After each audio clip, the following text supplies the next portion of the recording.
Hello दोस्तों, आज हम जानेंगे शनि ग्रह के एक उपग्रह टाइटन के बारे में। टाइटन गैनीमेडे के बाद सौरमंडल का दूसरा सबसे बड़ा उपग्रह है। आकार के हिसाब से ये हमारे पृथ्वी के चंद्रमा से 1.5 गुना बड़ा है। टाइटन बुध ग्रह से भी थोड़ा सा बड़ा है।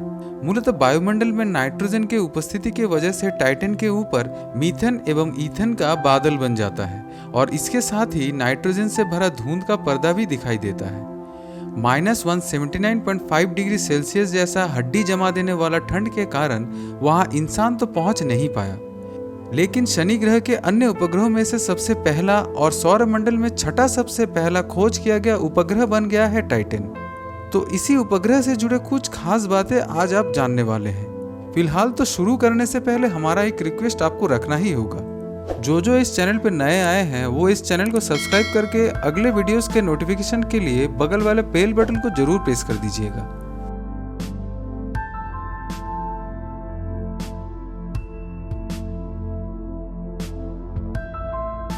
डच खगोलविद क्रिस्टियन हुगेंस और उनके भाई कॉन्स्टेंटिन हुगेंस जूनियर ने मिलकर 1650 में कई टेलीस्कोप बनाए।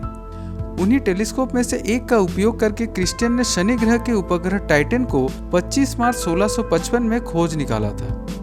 दोनों हुगेंस भाई हमेशा से ही गैलीलियो के द्वारा खोज किए गए जुपिटर के 4 उपग्रह से प्रेरित थे, मगर उस उपग्रह का नाम टाइटन रखा गया जॉन हर्शल के द्वारा प्रकाशित एक लेख results of astronomical observation made during the years 1834, 5, 6, 7, 8 at the Cape of Good Hope से। दोस्तों, टाइटन एक उपग्रह होने के बावजूद इसके वायुमंडल का घनत्व पृथ्वी से ज्यादा, जो कि 1.45 ATM है। वॉयेजर स्पेस मिशन के द्वारा टाइटन के वायुमंडल का घनत्व पता चला और इस वायुमंडल का घूर्णन जो टाइटन के घूमने से भी तेज है, इस पर सटीक जानकारी 2004 के मिशन कैसिनी से मालूम पड़ा। इन वायुमंडल के साथ टाइटन का मानो अनोखा संबंध है। पृथ्वी के सरफेस से 480 किलोमीटर तक पृथ्वी का वायुमंडल रहता है, परंतु टाइटन का वायुमंडल उसके सतह से 600 किलोमीटर ऊपर तक फैला है।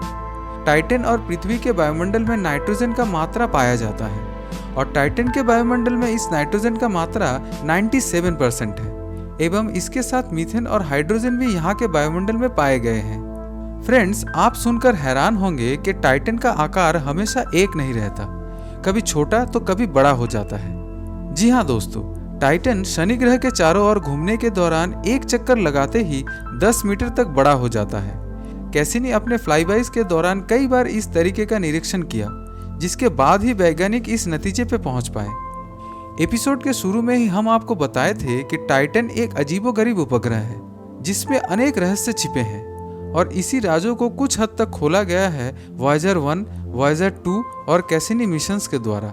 कैसिनी मिशंस के दौरान कई बार टाइटन का वायुमंडल और इसके सतह के बारे में डिटेल में जानकारी जुटाने की कोशिश की गई। इस बार निरीक्षण से टाइटन के सतह में बहुत सारे लिक्विड हाइड्रोकार्बन से बने झील मिले। इन झीलों में से बहुत चर्चित है ओंटारियो लाकुस, जिन्पो लाकुस और ली गैया मारे। तो इतना समझ में तो आ ही गया है कि पृथ्वी के तरह ही टाइटन में भी कई तरल पदार्थ से बने झील या फिर समुद्र जैसा अंश मौजूद है।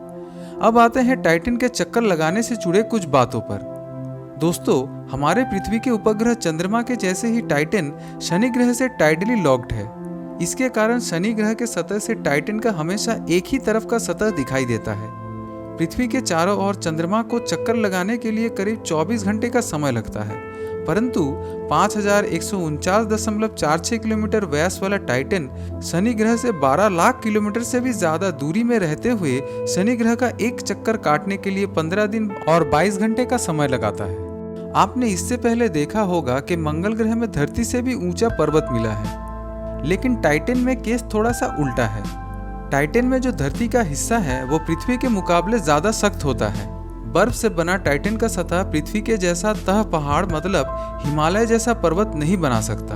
इस कारण वहां का सबसे ऊंचा पर्वत का ऊंचाई 3337 मीटर है, जो कि टाइटन के मिथ्रिन माउंटेन्स रेंज में देखा गया है। टाइटन के ज्यादातर पर्वत इसके इक्वेटर के नजदीक में पाए गए और टाइटन में इस एरिया को रिज बेल्ट बोला जाता है।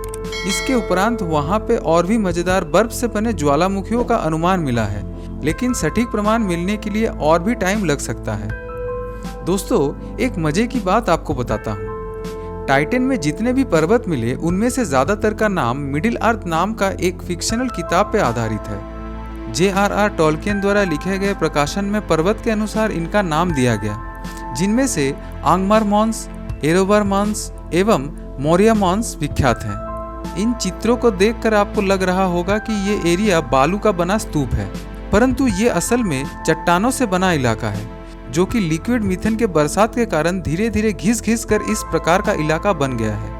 इस तर्क के पीछे जिस वजह को बताया जा रहा है वो है टाइटन में सिलिकेट नहीं होना, मतलब वहाँ बालू नहीं हो सकता, तो बचता है लिक्विड मीथेन। सौरमंडल के कई एस्टेरॉयड और चंद्रमाओं के जैसे टाइटन में भी गड्ढे हैं, लेकिन वहाँ वायुमंडल का घनत्व ज्यादा होने के कारण इनका सटीक जानकारी जुटाना मुश्किल हो जाता है। मगर इस समस्या का भी तोड़ निकाला है रैडर SAR एवं कैसिनी ने।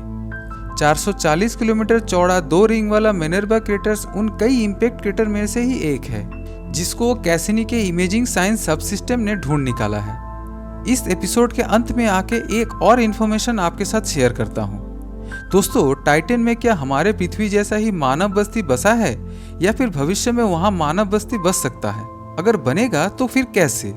पृथ्वी और टाइटन में झील मिले, लेकिन पृथ्वी के झील में पानी और टाइटन के झील में लिक्विड हाइड्रोकार्बन मिला। पृथ्वी के जैसा ही टाइटन के वायुमंडल में नाइट्रोजन पाया गया, लेकिन उस वायुमंडल में CO2 नहीं है। पृथ्वी से कई गुना ज्यादा ठंड के साथ अगर वहां जीव मिले तो क्या वो ऑक्सीजन के जगह हाइड्रोजन सांस लेते हुए पाए गए क्या? तो एटलीस्ट इस जवाब के लिए आपको 5 बिलियन साल रुकना पड़ेगा, जब सूरज एक रेड जायंट स्टार बन चुका होगा और टाइटन के सतह का टेम्परेचर धीरे धीरे बढ़ जाएगा और फिर जीवों के जीने लायक बन जाएगा। तब शायद एक उम्मीद बन सकता है। तो दोस्तों, इसी तथ्यों के साथ समाप्त होता है टाइटन का ये एपिसोड। मिलते हैं फिर नए एपिसोड में, तब तक के लिए धन्यवाद।